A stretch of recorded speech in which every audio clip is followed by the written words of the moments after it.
Devara movie మనకున్న attention స్పాన్కి first 15 నిమిషాలు చాలా పేషెంట్గా చూడాలి. బట్ చెప్తున్నా ఫస్ట్ హాఫ్ ఎర్ర సముద్రం ఇచ్చి పడేశారు. ఉంది ఆడిలో ఉంది.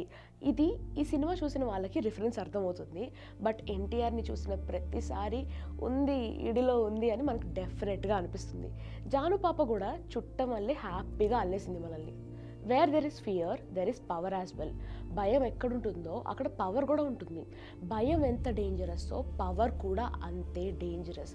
మనం ఒక్కోసారి భయం చెడ్డ విషయం అనుకుంటాం, భయపడడం చెడ్డ విషయం అనుకుంటాం.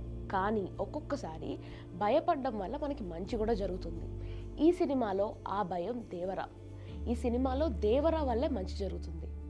కట్టే కొట్టే తెచ్చే అన్నట్టు చెప్పాలి అంటే point number 1, 2 hours 57 minutes movie ఇది.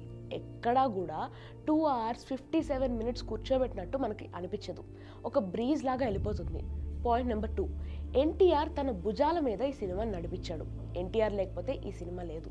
పాయింట్ నెంబర్ 3, మ్యూజిక్ ఈ సినిమాకి ప్రాణం పోసింది. చాలా చోట్ల ఎన్టీఆర్తో పాటు సినిమా బరువుని కూడా మోసింది.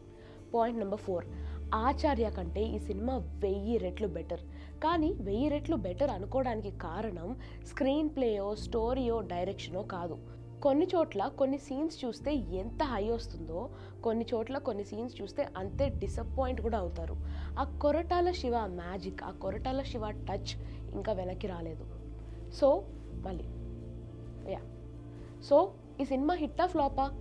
ఎన్టీఆర్ ఫ్యాన్స్ పిచ్చిగా ఎంజాయ్ చేస్తారు, మూవీ లవర్స్ కూడా బాగా ఎంజాయ్ చేస్తారు. కానీ ఈ సినిమా హిట్ అని మాత్రం చెప్పలేం.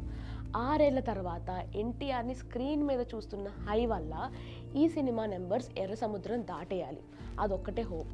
హ్యావింగ్ సెడ్ దాట్, 6 ఏళ్ల తర్వాత ఎన్టీఆర్ని స్క్రీన్ మీద చూస్తున్నాం.